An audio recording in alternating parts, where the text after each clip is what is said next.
Tell us in the comments which city you're listening from. Click the like button, and let's begin the story.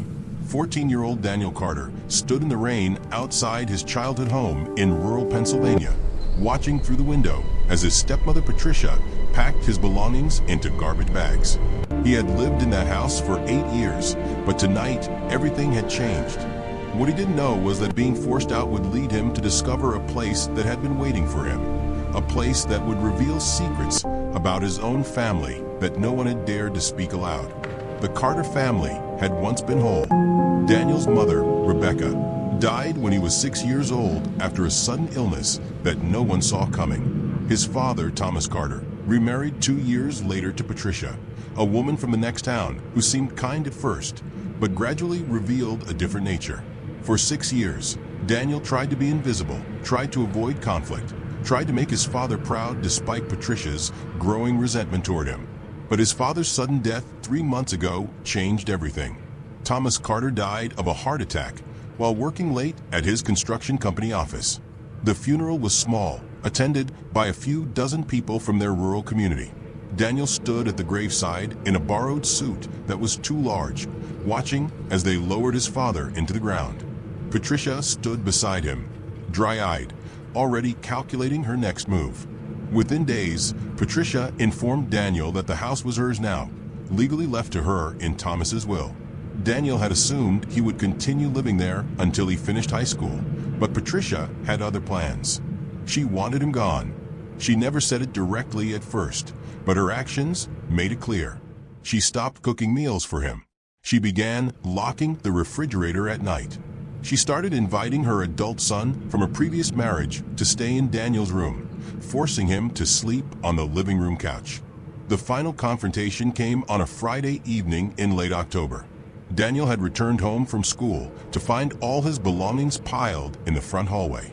Patricia stood at the top of the stairs, her arms crossed, her face expressionless.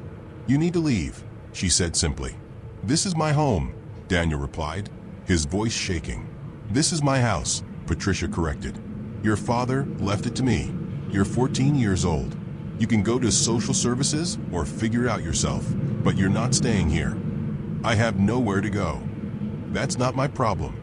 Daniel tried calling his father's brother, Uncle Richard, who lived 2 states away. The phone rang 6 times before going to voicemail. He left a message, but knew his uncle had his own struggles and wouldn't be able to take him in immediately. As the rain began to fall that evening, Patricia physically pushed Daniel's bags out onto the front porch and locked the door behind him. For the first time in his life, Daniel was truly alone. He walked through the rain with 2 garbage bags of clothes and personal items, no destination in mind, no plan beyond surviving the night. The small town of Millbrook, Pennsylvania, where he had lived his entire life, suddenly felt foreign and hostile. Neighbors who had known his family for years turned off their porch lights when they saw him approaching. Daniel understood why. In a town this small, everyone knew Patricia. Everyone knew she now owned the Carter house and the construction business. No one wanted to get involved in what they saw as a family dispute. By midnight, Daniel found himself on the outskirts of town, walking along a dirt road he had never explored before. The rain had stopped, but he was soaked through, shivering in the October cold. His phone battery had died hours ago. He had $17 in his pocket. That was when he saw the old iron gates.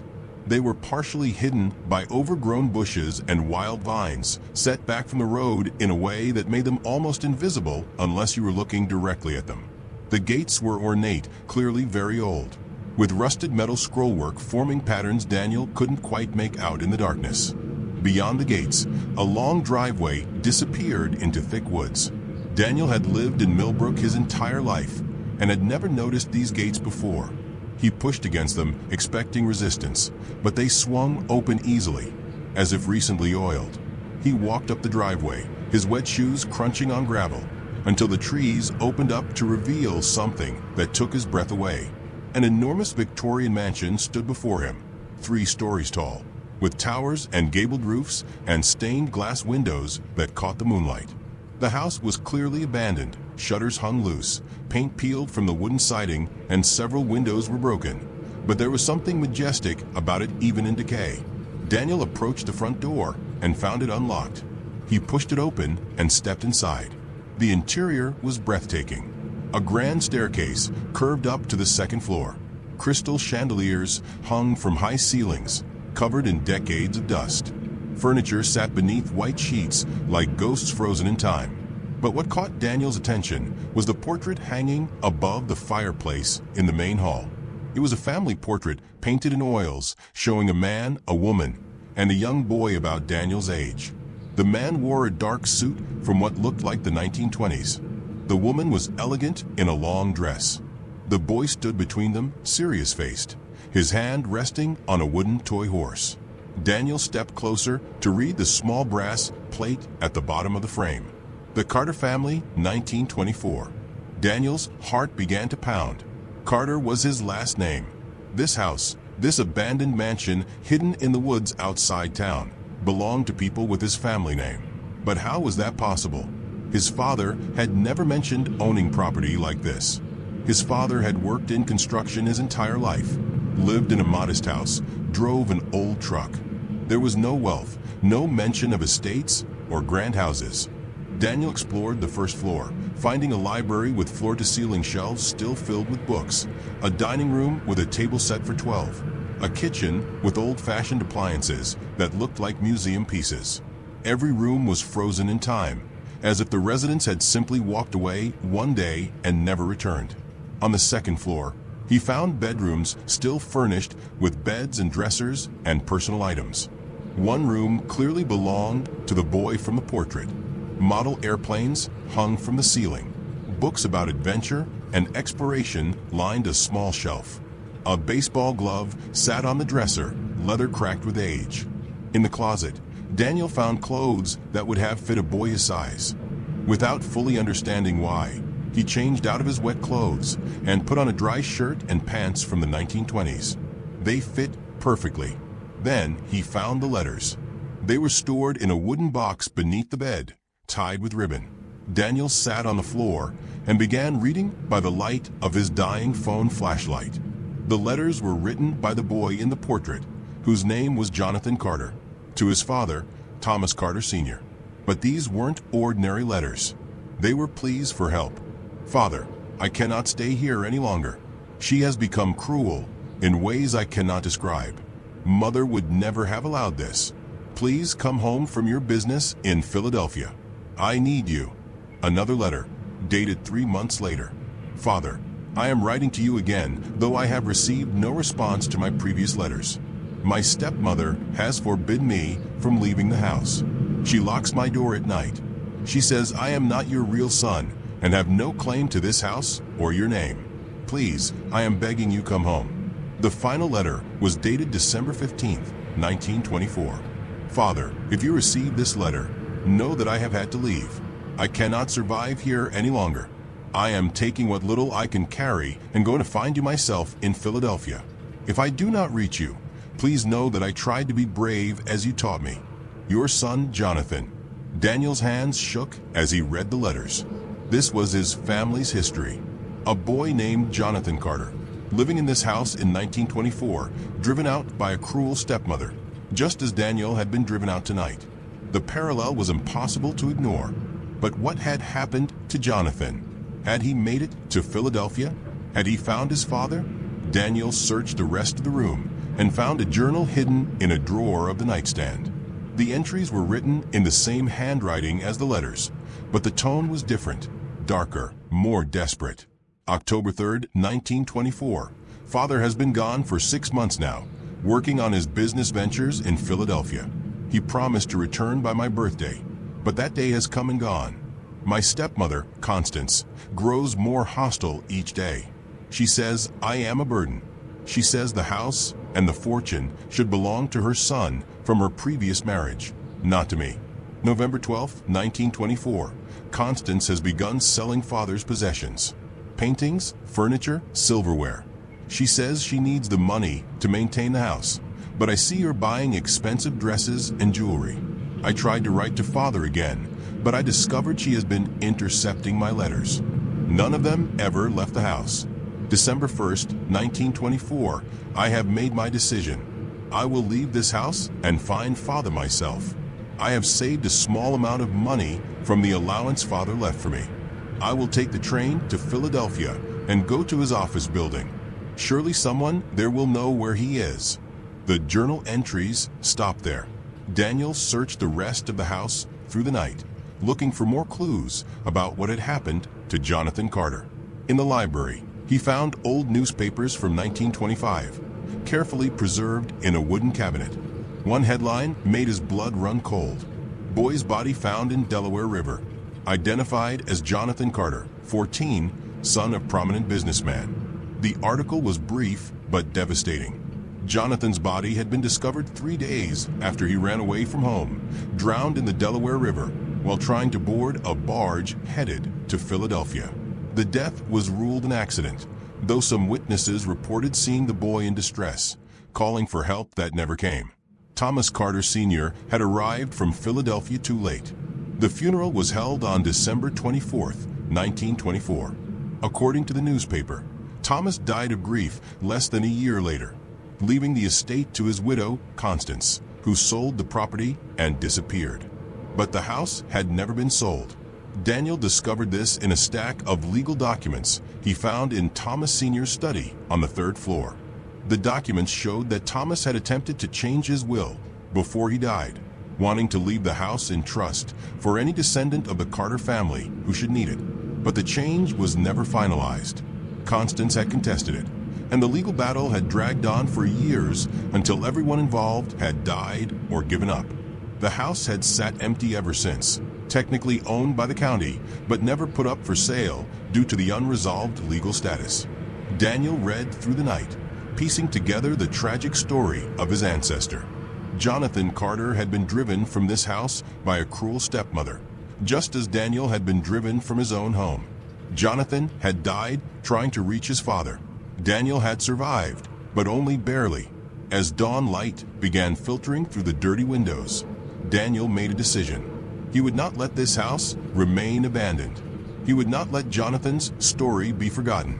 And he would find a way to claim what was rightfully his, not out of greed, but out of a need for justice, for himself and for the boy who had died 90 years ago.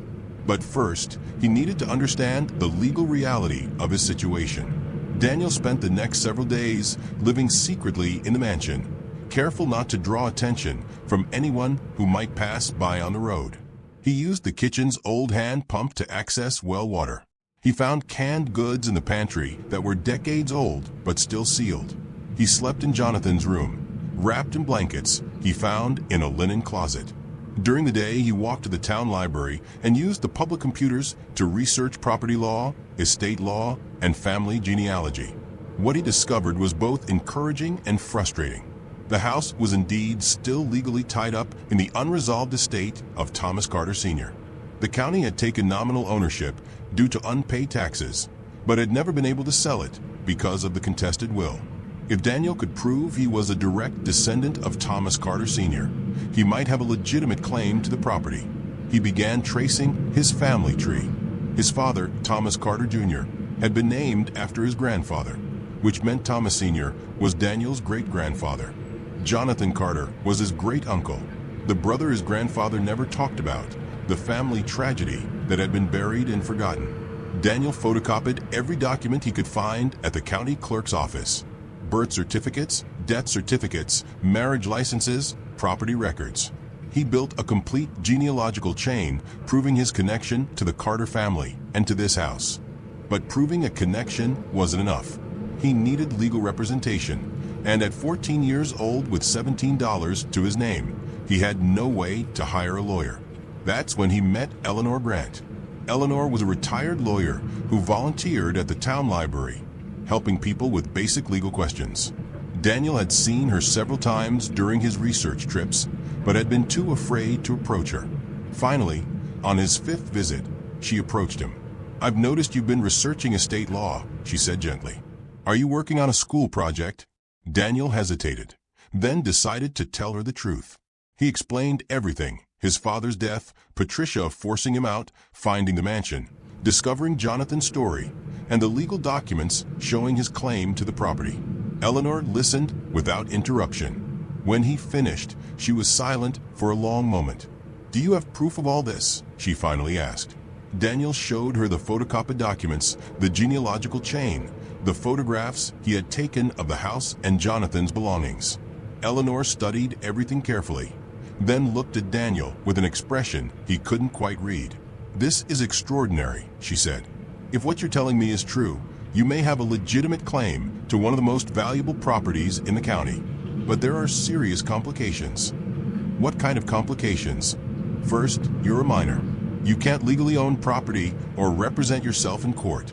Second, even if you have a claim, the legal process to assert it will take months, possibly years. Third, you need a guardian to act on your behalf. And from what you've told me, you don't have one." Daniel felt his hope crumbling. "So there's nothing I can do?" Eleanor smiled slightly. "I didn't say that. I said there are complications. But I've spent 40 years dealing with complicated cases, and this one interests me. If you'll allow me, I'd like to help you." Over the next 3 weeks, Eleanor Grant worked pro bono to build Daniel's case. She filed paperwork with the county court asserting his claim to the property. She contacted social services to establish temporary guardianship. She compiled every piece of evidence Daniel had gathered and presented it to a judge. The case went before Judge Margaret Holbrook, a woman in her 60s known for being fair but tough. The hearing was held in a small courtroom in the county courthouse. Daniel sat beside Eleanor at the defendant's table, wearing the same borrowed suit he had worn to his father's funeral. Across the room, the county's lawyer argued that Daniel had no standing to claim the property and should be placed in foster care. Judge Holbrook listened to both sides, then asked Daniel to approach the bench. "Young man," she said, looking at him over her reading glasses, "I've reviewed all the documents in this case. Your family connection to the property appears legitimate, but I need to understand your motivations. Why do you want this house? It's been abandoned for 90 years. It would cost hundreds of thousands of dollars to restore. You could sell your claim and use the money for your education, for a better life.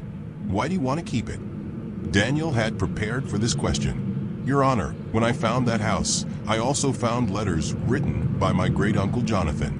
He was my age when his stepmother drove him out of that house. He died trying to reach his father, trying to find safety and love. I survived the same situation, but only because I found the place he left behind. That house saved my life, and I think it can save other lives too." "What do you mean?" "I want to restore it and turn it into a home for kids like me. Kids who age out of foster care, kids who get kicked out by step-parents, kids who need a safe place. I want to make sure what happened to Jonathan and what almost happened to me doesn't happen to other kids." The judge was silent for a moment, then nodded slowly. "Mr. Carter, that's a beautiful vision, but you're 14 years old. How do you propose to make that happen?" Eleanor stood. "Your Honor, if I may, I've already been in contact with several charitable organizations interested in partnering with Daniel to create exactly the kind of facility he's describing. If the court grants him ownership through a trust, with proper adult oversight, we can begin restoration immediately." Judge Holbrook considered this carefully. "I'm going to make a ruling that's somewhat unusual," she finally said. "I'm granting Daniel Carter legal ownership of the property known as Carter Estate, to be held in trust until he reaches the age of 18. Eleanor Grant will serve as trustee and legal guardian. The property cannot be sold without court approval. Mr. Carter will live on the property under Ms. Grant's supervision while completing his education. In 4 years, when he turns 18, full ownership will transfer to him with no restrictions." She banged her gavel. "This court is adjourned." Daniel could barely process what had happened. He owned the house, he had a home again, and he had a chance to honor Jonathan's memory in a way that would help others. The restoration took 3 years. Eleanor helped Daniel apply for grants and donations from historical preservation societies, child welfare organizations, and private donors. The story of the boy who found his family's lost estate and turned it into a refuge for displaced youth captured national attention. Volunteers came from across the state to help with the restoration. Contractors donated materials and labor. By the time Daniel turned 17, the Carter estate had been transformed into a beautiful, functioning group home for teenagers who had nowhere else to go. The first resident, besides Daniel himself, was a 16-year-old girl named Maya, who had aged out of foster care with nowhere to go. Then came Jordan, a 15-year-old boy, whose parents had kicked him out for being gay. Then Sarah, Marcus, Elijah, and a dozen others. Each of them had their own room. Each of them had 3 meals a day. Each of them had counseling, tutoring, and support to finish high school and apply for college. And each of them learned Jonathan's story. Daniel had created a small memorial room in what had been Jonathan's bedroom, preserving his belongings exactly as Daniel had found them. The letters, the journal, the model airplanes, the baseball glove. Every new resident visited the room as part of their orientation, learning about the boy whose tragedy had ultimately led to their refuge. On Daniel's 18th birthday, Judge Holbrook held a small ceremony in the courthouse, officially transferring full ownership of the property to him. Eleanor stood beside him, proud and tearful. "You did it," she whispered. "You turned pain into purpose." That night, Daniel stood in front of the fireplace in the main hall, looking up at the portrait of Jonathan Carter and his family. 18 young people lived in the house now, their voices and laughter echoing through rooms that had been silent for 90 years. Daniel had been forced out of his childhood home by a stepmother who saw him as nothing more than an obstacle to her inheritance. But that rejection had led him to discover a place that had been waiting for him, a place that connected him to his own history and gave him the power to change other people's futures. He thought about Jonathan often, the great uncle he had never met but felt deeply connected to. Jonathan had died trying to escape, but his story had survived. And in surviving, it had saved Daniel's life and the lives of everyone who now called Carter Estate home. The house that had once witnessed tragedy had become a place of healing, and the boy who had been thrown away had become the guardian of a legacy that would outlast them all.